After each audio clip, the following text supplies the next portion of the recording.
حضور علیہ الصلوۃ والسلام کی محبت کے قصوں میں علماء نے حضرت زید بن الدسنہ کا قصہ انتہائی معروف اور محبت کی ایک عمدہ مثال کے طور پہ بیان کیا ہے۔ جنگ رجی کے موقع پہ حضرت زید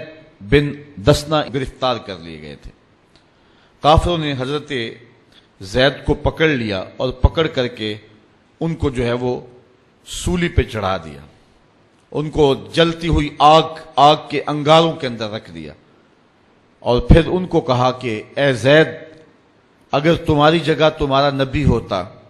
اور تم اپنے اہل و عیال کے ساتھ اپنے گھر میں چین سے بیٹھے ہوتے تو کیسا ہوتا؟ تو حضرت زید نے جو بات کہی وہ سننے کے قابل ہے۔ فرمانے لگے کہ تم یہ بات کہتے ہو کہ میری جگہ وہ ہوتے، مجھے تو یہ بھی گوارا نہیں ہے کہ حضور اپنے دیش میں بھی ہوں اور حضور کے پاؤں میں کانٹا بھی چبھ جائے۔